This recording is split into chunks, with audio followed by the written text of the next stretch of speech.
Bonjour à tous.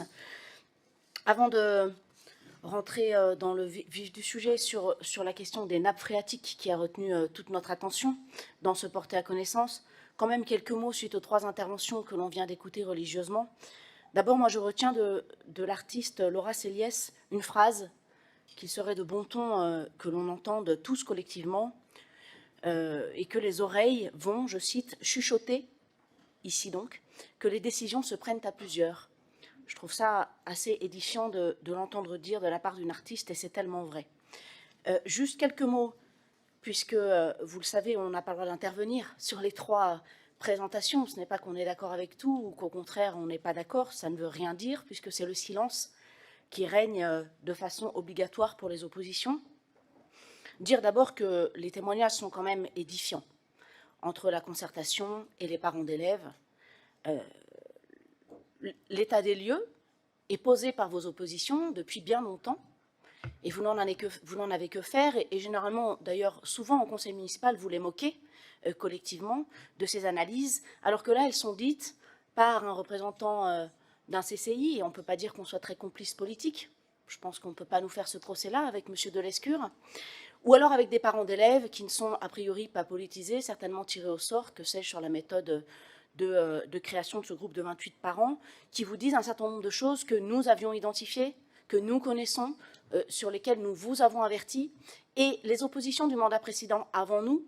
Donc ça fait 10 ans qu'on vous dit les choses, mais peut-être cette fois, comme ça vient de la part de parents d'élèves pour le périscolaire par exemple, vous l'entendrez. Je crains hélas, monsieur Delescure, quant à vous, que les propos rapportés de la CCI ne restent dans le vent. D'ailleurs, sur la concertation, on sait tous ici, et on l'a déjà dit, que les méthodes inculquées par la CNDP, Commission nationale du débat public, ne sont absolument pas respectées à Grenoble, que les oppositions ne sont associées absolument à rien. Preuve en est, nous n'avons pas le droit de nous exprimer sur les 3 premières interventions.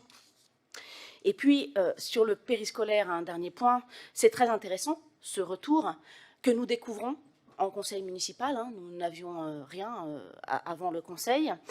Mais moi, je m'interroge sur la portée de cette présentation au conseil municipal, parce que les Grenoblois ne nous suivent que très peu en conseil municipal, que les oppositions n'ont pas le droit de commenter sur le fond les résultats de ce travail des parents d'élèves. Et enfin, de toute façon, comme il n'y a pas de partage de décision, voilà. Donc on se demande un peu à quoi ça sert d'écouter ces parents d'élèves qui prennent le temps, on l'a compris, de faire des propositions qui peuvent être tout à fait pertinentes, mais il faudrait qu'on puisse y travailler et les regarder de près sur un support écrit dont nous ne disposons pas en tant qu'opposition. Je trouve que c'est assez édifiant. Et rappeler autour de tout ça que les premiers légitimes à s'exprimer sur le fond des dossiers, je le rappelle, ce sont les élus d'opposition. Alors d'abord la majorité, bien évidemment, et vous avez la majorité, monsieur le maire, en tout cas encore malgré les 11 départs de votre majorité, mais il n'en reste pas moins que les premiers qui ont cette légitimité à s'exprimer sur un certain nombre de dossiers, c'est effectivement les élus de l'opposition, quelle qu'elle soit. Je tiens à le rappeler parce que de toute façon, nous ne sommes ni dans les comités de pilotage, ni dans les groupes de travail, ni dans quoi que ce soit. Et d'ailleurs, nous ne pouvons même pas poser nos propres questions d'actualité. En début de conseil, nous n'avons pas cet honneur, contrairement donc aux parents d'élèves, au CCI et au QIDAM qui a envie de poser des questions à notre conseil municipal, ou en tout cas à monsieur le maire, puisque le conseil municipal n'a pas le droit de réponse. Enfin, je voulais juste faire une incise. Moi, je vous ai écouté avec attention sur le conflit du Moyen-Orient et vos références au drame qui se déroule à Gaza et globalement au Moyen-Orient. Vous avez rendu un hommage appuyé aux victimes gazaouis et aux otages, hommage que je partage, que nous partageons, je pense, collectivement. En revanche, vous avez oublié de rendre hommage aux 1400 victimes du pogrom du 7 octobre suite à l'attaque terroriste du Hamas. Je suis désolée, mais écoutez bien votre intervention. Je crois que vous avez oublié de rendre hommage à cela. Alors, dans ce rendu acte, moi, je veux vous parler des nappes phréatiques, puisque vous nous indiquez par arrêté du maire que vous faites un recours... Pardon ? Très bien. Que vous faites un recours, donc, contre la société Arkema, entre autres, sur la question de la pollution des nappes phréatiques. Vous avez raison. Moi, je partage le recours, je partage la démarche. Je trouve qu'elle est salutaire, elle est saine, et elle a le mérite d'abord de faire appel à la justice, et je crois que c'est son travail de faire la lumière sur ce dossier. Et elle a le mérite aussi eh bien, de porter à la connaissance des Grenobloises et Grenoblois et plus globalement des habitants du bassin métropolitain une réalité à laquelle elles n'avaient pas tout à fait accès ces années durant. Néanmoins, moi j'ai quand même un certain nombre de questions et elles sont au nombre de 3. D'abord, vous communiquez sur la journée mondiale, cette plainte sur la pollution de la nappe à l'occasion de la journée mondiale de l'eau. Permettez-moi de vous dire que lorsque je regarde dans les dossiers, dans la presse courante et locale, le DL, Place Grenette et j'en passe, que l'analyse scientifique sur laquelle vous vous appuyez était connue depuis 2021, que M. Raymond Avrier a déposé une plainte quant à lui en février 2023, et que Mme Anne-Sophie Olmos, vice-présidente en charge du cycle de l'eau à la métropole, a quant à elle fait une déclaration en janvier 2023. Mais la ville de Grenoble attend des mois durant, des années durant, laissant donc les Grenoblois dans l'ignorance, semble-t-il, pour communiquer pile la journée mondiale de l'eau sur ce sujet. Donc, il est plus important pour vous de lier votre communication à la date de la journée mondiale de l'eau plutôt qu'à l'urgence de s'occuper de ce sujet. Et d'ailleurs, n'aviez-vous pas obligation de faire un article 40 dès que vous aviez eu les résultats des analyses en 2021 ? Or, l'article 40 est arrivé quand même bien après. Donc moi, ça m'interroge sur votre capacité à réellement défendre les Grenoblois et leur santé publique, ainsi que l'environnement sur ce point, par rapport aux enjeux de communication qui arrivent bien plus tard dans le mandat, à un moment où c'était un peu creux pour vous politiquement, et là, hop, vous portez plainte. Moi, je m'interroge vraiment quant à la bonne application de l'article 40. Pourquoi ce délai entre la connaissance des faits, la connaissance de la pollution, et cette plainte, donc déposée le jour de la journée mondiale de l'eau? C'était ma première question. Deuxième question, vous avez raison d'insister sur le principe de pollueur-payeur. Vous avez raison sur le fait qu'il est insupportable qu'il y ait un sentiment d'impunité chez les industriels qui polluent. Vous avez raison aussi, et je suis ravie de voir que les dispositifs sur l'écocide que nous avons votés avec ma majorité dans la loi Climat et Résilience eh bien, puissent s'appliquer, parce qu'effectivement, il y a de toute évidence, ça reste à prouver par les enquêtes et la justice tranchera, il y a un problème sur lequel toute la transparence doit être faite. En revanche, je serai plus nuancée sur votre propos qui évoque la contestation du droit. Vous contestez le droit à polluer autorisé par l'État. Là, je dois dire que, l'État soit déconcentré, centralisé à travers ses services, notamment en préfecture. Je ne vois pas comment vous octroyez le droit, de façon péremptoire, de dire que l'État a donné du droit à polluer. Il y a quelque chose là qui m'inquiète dans votre rapport à l'état de droit en France. Troisième chose que je voulais porter à votre connaissance, donc, on a effectivement appris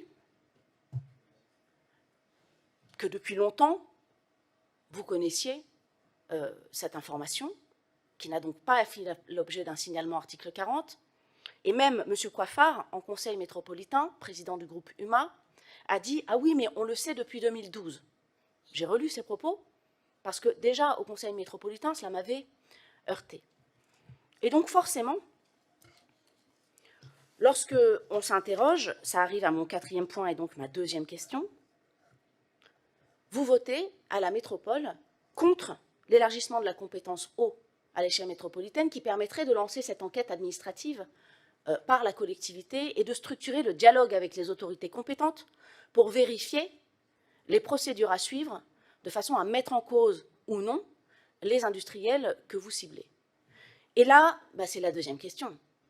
Non seulement vous n'avez pas fait l'article 40 dès que vous avez eu connaissance des éléments par l'ARS ou par les examens scientifiques de 2021, mais de surcroît là, vous votez contre. Vous votez contre à la métropole l'idée qu'il y ait transfert de compétences, qu'on puisse enquêter et que collectivement, au-delà des étiquettes politiques, nous puissions faire la lumière à notre niveau, modestement et sans suppléer la justice, sur cette affaire. 2e question, pourquoi est-ce que la majorité grenobloise a voté contre cette délibération? Et enfin, dernier point, permettez-moi de faire un point plus global. de deux natures à l'usage des Grenoblois directement. D'abord, est-ce que c'est pour cette raison, puisque vous le savez au moins depuis 2021, que les fontaines ne sont plus en eau et que les miroirs d'eau ne fonctionnent plus, comme par exemple à la caserne de Bonn? Pendant longtemps, elles n'ont pas fonctionné l'été. Est-ce que c'est parce que vous saviez que l'eau était polluée? Ou est-ce que c'est un autre sujet? Le doute est permis. Et deuxième question, allez-vous vous attaquer vous-même pour les pollutions que vous avez générées à la friche Alibert avec la décharge sauvage que j'ai dénoncée depuis 3 ans maintenant, qui est toujours en activité et qui a fait l'objet de mesures minimalistes qui montrent qu'en réalité, la pollution continue sur ce site. Sur ce site de la friche Alibert, monsieur le maire, est-ce que là aussi, vous allez faire le procès du pollueur-payeur? Merci. Merci, monsieur le maire. Vous venez de reconnaître qu'en ayant été aux manettes depuis 10 ans et en connaissant la pollution, en tant que maire de Grenoble, écologiste, vous n'avez jamais signalé les pollutions existantes. C'est édifiant pour un maire écolo. Deuxième question, enfin, ça c'était une remarque, je veux dire, voilà. Donc vous venez de reconnaître que ça fait 10 ans que vous êtes au pouvoir à Grenoble et que c'est donc à la 10e année que vous décidez de porter plainte sur les pollutions que vous connaissez depuis toujours. Donc vous venez de le dire, monsieur le maire, dites pas non, c'est une réalité. Donc voilà, je vois tout l'intérêt que vous portez à la chose, mais heureusement, la journée pour la qualité de l'eau est arrivée et soudainement, vous avez porté plainte. Moi, madame Olmos, vous êtes vice-présidente en charge de l'eau à la métropole, si je résume, hein, pardonnez-moi pour le titre que je n'ai pas exactement en tête. Vous êtes donc en charge, vous êtes donc responsable. Vous ne pouvez pas dire « je ne suis pas responsable ». Vous êtes responsable pas de la pollution, évidemment, mais responsable du sujet. Et vous avez là matière à connaissance qui, M. Carignan l'a dit, n'a pas été portée à la connaissance du conseil municipal, qui est une instance décisionnaire et officielle représentant la ville de Grenoble et ses habitants, d'une part, et d'autre part, du coup, votre réponse implique une autre question. Madame Lemos, entre 2021 allez, 2022, je vous le concède, peu importe quand est-ce qu'est arrivé le résultat de l'analyse scientifique de la qualité de l'eau.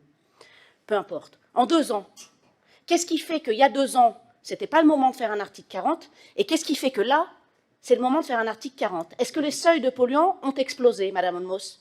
Merci.